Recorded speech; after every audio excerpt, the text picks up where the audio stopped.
Happy birthday to you. Happy birthday, Mr. President.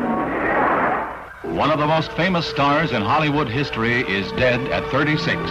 Marilyn Monroe was found dead in bed. These images tell the dark side of her story. The rumored affairs, the failures, the lonely death. But too easily forgotten is the other side that reveals a very different woman. Her name was Marilyn Monroe, and her life was the stuff of legend.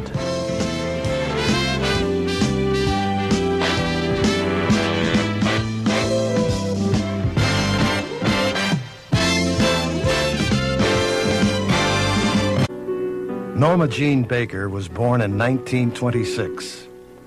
Her mother was in and out of mental hospitals, and she was raised by strangers in an orphanage and 9 foster homes. She never knew her father. Though seldom alone, she was always lonely, dreaming of the day it would all be different. The war abruptly ended Norma Jean's life as a suburban housewife.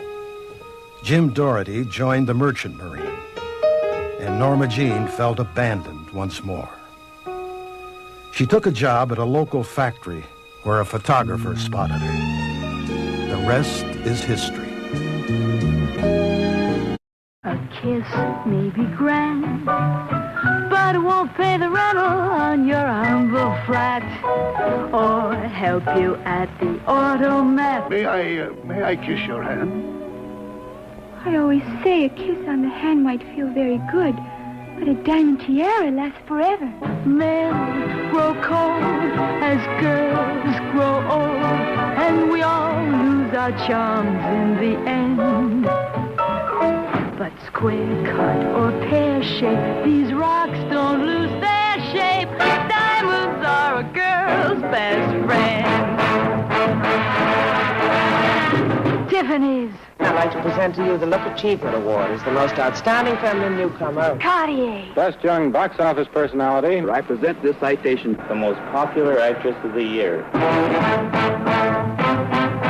Thank you, Mr. Nichols. Thank you, Lauren. Thank you, Mr. Ferris. Black Star, Ross Gorham. Talk to me, Harry Winston. Tell me all about it.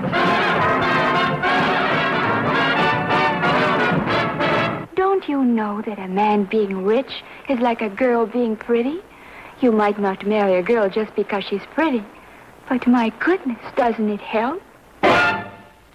Give me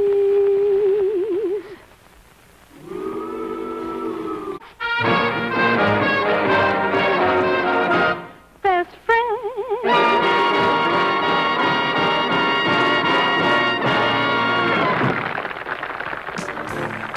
The rewards of stardom came pouring in. With Jane Russell, her co-star in Gentlemen Prefer Blondes, she took her first step toward Hollywood immortality. When the actress was seen in the company of Joe DiMaggio, the popular retired baseball player, her place in America's heart seemed secure. In 1953, Marilyn starred in How to Marry a Millionaire with Lauren Bacall and the then reigning sex goddess, Betty Grable. From Japan, Marilyn traveled alone to entertain American troops in Korea.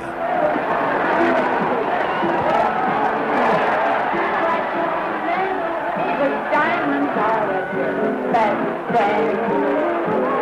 A good lady friend. But it won't pay the rental on your humble flat or help you at the automat. Men grow cold, girls grow old, and we all lose our charms in the end. When I don't care, say these runs don't lose their shape. Diamonds are a girl's best friend. Marilyn would later describe this event as unequaled in her lifetime. Never before, she said, had she been showered with so much love. First, Marilyn was to make the 1955 movie which confirmed for all time her role as the goddess who was all bubbles and sweet innocence.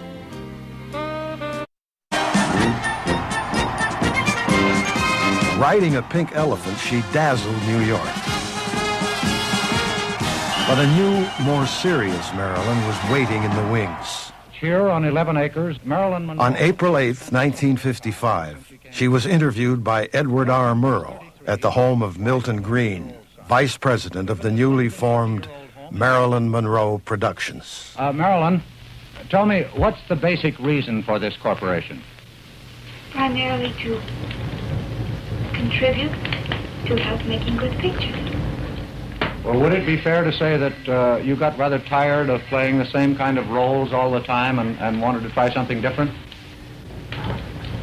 It's not that I object to doing musicals or comedies. In fact, I rather enjoy it.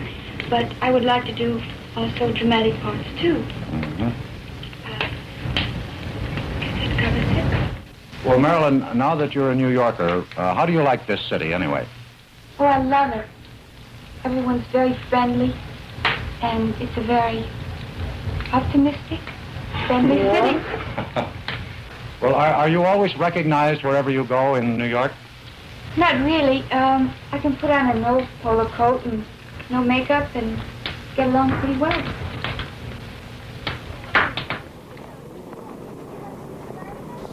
She had these two sides, and in a way I really liked the side of her that she didn't show to the public so much. The no makeup, the kind of the little girl. Marilyn, speaking of measurements, are they still the same as when you left? Have you gained weight? Have you lost weight? I think I'm about the same. About the same. Yes. Nobody has any complaints. I don't know. Speak up, boys. You're wearing a high-neck dress now. The last time I saw you wear it. Is this a new Marilyn, a new style? No, I'm the same person, but it's a different suit. Do you feel, you said you wanted to grow. Do you feel you have grown?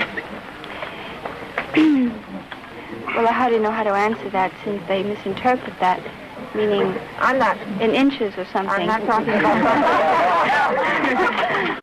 Marilyn, are you happy to come back and do this picture? Are you pleased with the bus stop? Oh, yes, very much. I'm looking forward to working with Josh Logan and doing the picture, and it's good to be back. Was he your selection as a director? 20th Century Fox selected him, and I have director approval, and they asked if I would approve of him, and definitely you did. So you're very happy. You think you're going to make a very good picture? I hope it will be a good picture. One is interested in your plans and that big question. Now, can you tell us where and when? It was 1956, and the improbable was about to take place. I'm not going to say where we will be married for just that reason, because I think it's time enough for everybody to know when it happens and leave us with a little bit of peace until it happens. Arthur Miller's parents welcomed her, and Marilyn appeared once more to have found her family. Just days after their marriage, Marilyn and her new husband left for England to begin her company's second production. One day, Milton Green told me that he was going to make a picture of The Prince and the Showgirl, and Laurence Olivier was going to play the Prince and direct, and Marilyn Monroe was going to play opposite him.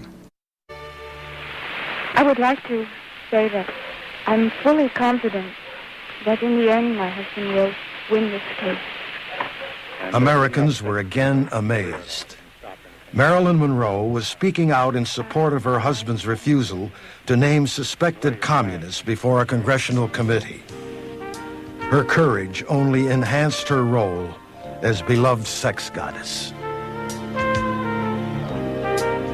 The acclaim for Marilyn's unique comedic talent reached its peak with her 1959 film, Some Like It Hot. Marilyn's attempt to have a child ended in repeated disappointment, and the old haunting sense of loneliness returned.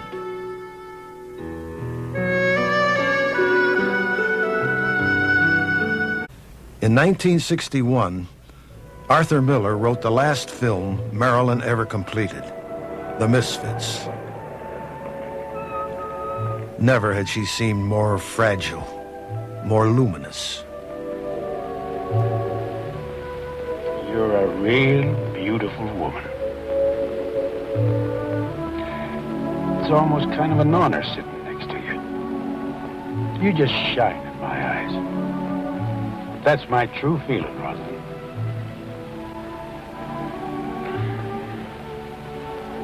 What makes you so sad? I think you're the saddest girl I ever met. First man never said that. I'm usually told how happy I am. That's because you make a man feel happy. I don't feel that way about you, Kay.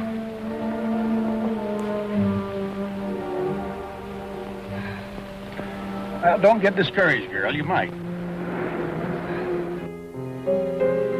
Even though her marriage was coming to an end and her precarious health had caused delays in production, Marilyn's performance was acknowledged as one of her most brilliant. Another blow came soon after filming was completed.